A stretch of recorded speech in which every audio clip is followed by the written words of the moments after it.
Jean-François Rouillet, président de la Ligue. Ah bon? Ouais, c'est ouais. Donc on est à Salon là, sur une compétition. Début de saison un peu sur les chapeaux de roue à la Ligue. Hein. Alors, au début de saison, sur chapeau de roue, en plus, cette compétition, depuis 2017, on ne l'avait pas faite. Ouais. Donc bon, c'est difficile d'y revenir, surtout que bon, c'est pas une compétition simple à gérer, dans la mesure où on a une mixité entre la Coupe de France des spécialités et les interclubs jeunes. Donc c'est pas évident. Il y a un départ. C'est pas évident. Ouais, je vais aller voir Amando, il va nous expliquer un petit peu globalement tout ça. Au niveau de la Ligue, la 2023, qu'est-ce qu'on a, les gros rendez-vous? J'aimerais que tu nous en parles un peu là. Bon, la saison hivernale déjà elle va commencer début novembre. Et je peux dire que de novembre jusqu'à fin mars, début avril, c'est plein. C'est plein. C'est difficile même à l'heure actuelle de trouver des dates. Mais bon, il y aura quand même des points d'orgue. Les points d'orgue, c'est les championnats de France de Lancelot à Salon. Ouais. Donc ça, Ouais, comme chaque année. Comme chaque année, ouais. Championnat de France de Lancelot. Sur la salle de Miramas, cette année, donc la Ligue va prendre en charge les championnats de France espoirs et nationaux. Et on va rajouter par-dessus, au mois de février, les Masters. Les Masters, il fallait bien y arriver, les faire. Le championnat de France Master? Voilà. D'accord. Donc, en sachant qu'on a quand même une petite idée au niveau de la Ligue, c'est de pouvoir se positionner pour les championnats d'Europe. Ouais. Master, donc il fallait commencer par une petite compétition. Ouais, Roger Angelini, là. Roger Angelini, il va avoir du travail. Hein. C'est ça. Et je pense que nos Masters de la Ligue, j'ose espérer qu'ils vont être contents de pouvoir, pour une fois, être chez eux. Ça. Et non pas aller en Bretagne ou dans les Rappelle-moi la période, championnat de France Master sur la salle de Miramas. Oui, ça sera autant que je me rappelle comme ça de tête, c'est mars. En mars. D'accord, donc on a un peu de temps pour le préparer. 15 jours avant, on aura donc sûrement les Lancelot. Et la semaine d'avant, on aura les espoirs nationaux sur la salle de Miramas. C'est assez regroupé, les 3 dates comme ça, ouais, ça va voilà, il y a du travail pour la Ligue, il y a du travail surtout pour nos juges. Ouais. Parce que bon, ça demande. Là les juges, ils vont être. Alors comment ça se passe pour les juges, le renouvellement? Donc ils renouvellent leur licence ici. On a toujours le même réservoir, c'est toujours Élise qui s'en occupe. C'est toujours Élise qui s'occupe de la COT avec Régide, Lancelot. Hein. Et c'est là aussi, il ne faut pas croire, mais c'est du boulot. Parce que gros boulot. Ce sont des compétitions souvent qui sont sur 2 jours.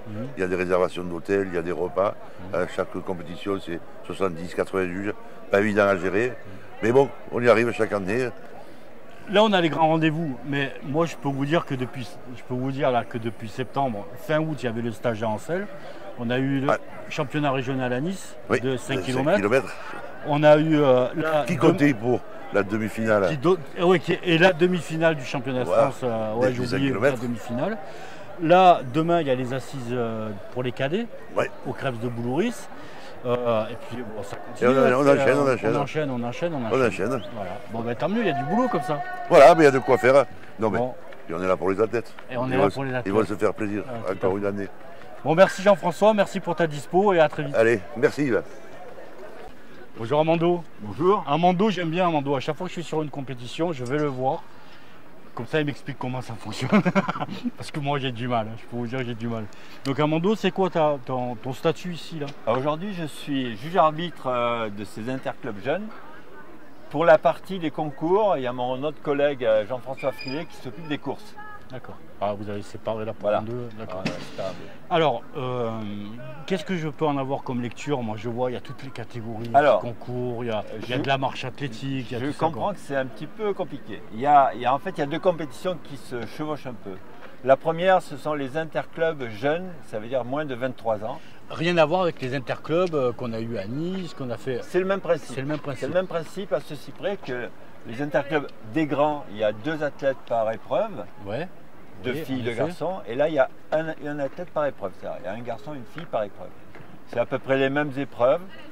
Sauf dans les relais où il n'y a pas le 4x100 et le 4x4, mais uniquement le 4x200. Sinon, le principe est le même.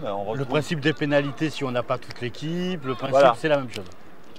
Donc, qu'est-ce qu'il me dit, lui, là-bas? Je ne sais pas. Donc, ça, c'est la première des compétitions. Donc, c'est par équipe. Il y a deux petites formules, à savoir les clubs qui sont en National 1, à savoir aujourd'hui Nice et APC, donc Athlé Provence Club. On doit faire une équipe de National pour les moins de 23 ans. Les clubs qui sont rangés en dessous de nous, c'est-à-dire en National 2, ils peuvent faire une équipe qui s'appelle de promotion, où il y a moins besoin d'athlètes. Voilà. Donc c'est la première compétition. À ça s'ajoute le fait de la coupe des spécialités. La coupe des spécialités, ça veut dire que par exemple, je peux faire une équipe de marteau, je prends 4 athlètes garçons de marteau, j'ajoute ce qu'ils ont fait, ça donne un résultat. Après au classement national, on va choisir les meilleurs. Il faut une équipe le plus homogène possible. Voilà. Donc on peut faire une équipe de garçons, une équipe de filles, mais on peut aussi faire une équipe mixte. C'est vrai pour tous les concours, un saut, les lancers. Et également, on a aussi aujourd'hui des relais.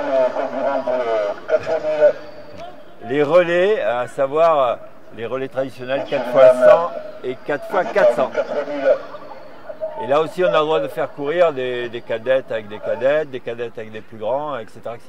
C'est pour ça qu'il y a un petit peu de confusion quand on regarde. Oui, quand on vient un observateur, là, on se dit... En fait, voilà, c'est parce qu'on a regroupé les deux compétitions. Savoir qu'on est au mois de septembre, donc début de la saison. Il y a une difficulté, ça, pour les renouvellements, tout ça? La première des difficultés, c'est d'abord que tout le monde soit licencié pour aujourd'hui. Et la deuxième difficulté, c'est qu'évidemment, ils ont repris l'entraînement il y a peu de temps. Et donc, le niveau des performances est en dessous de ce qu'on peut espérer de chaque athlète pour le printemps prochain. D'accord.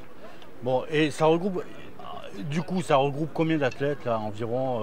Tu as une idée Comme ça, à la louche, il y en a, à mon avis, peut-être 120, 130. 130 athlètes, ouais. Et combien de clubs participants? Alors, les clubs participants, il y a en national, il y a Nice et APC. Ouais.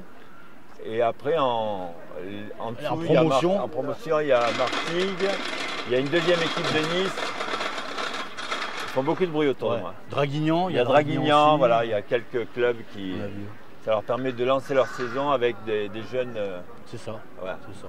Bon, après, voilà, le temps, on y a échappé belle. Le temps, il était prévu qu'il fasse nuageux avec une petite pluie jusqu'à 14h, ce qui n'était pas tout à fait le cas. Et puis là, il fait bon, quoi.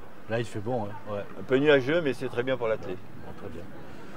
Autre chose à rajouter, c'est quoi là, les prochaines échéances là? Alors, donc là, on prépare, c'est ça le truc. Aujourd'hui, c'était pas un simple jeu, puisque les équipes en présence, je pense surtout à nos collègues de Nice et à APC, c'est-à-dire mon club, l'idée c'est de se qualifier pour la finale des championnats de France interclub moins de 23 ans, qui aura lieu à Dijon le 16 octobre. Ah ouais, c'est demain quoi. C'est demain, et donc ils prendront en principe les 16 meilleurs clubs. D'accord. On pense être dedans. Ça veut dire que partout en France, ils ont ce type de compétition là, le même jour? A priori, oui. Parce que le manque de préparation du fait de leur renouvellement. Ou aujourd'hui ou éventuellement la semaine prochaine. Voilà. D'accord. Donc vous êtes tous au même niveau de renouvellement, de préparation, d'entraînement, tout ça. Et puis les gens ils changent de catégorie. Oui, c'est ça. Dans mon équipe, il y a des gens qui étaient minimes il y a 3 semaines et qui sont cadets. J'en connais plein, c'est ça. On vient de voir Lily qui courait là, c'est ça, voilà. Voilà, c'est une belle journée d'athlétisme voilà, en tous les cas. Une belle journée de reprise de l'athlète. De reprise de l'athlète pour la saison 2023. Merci Amando pour tes explications. Mais de rien.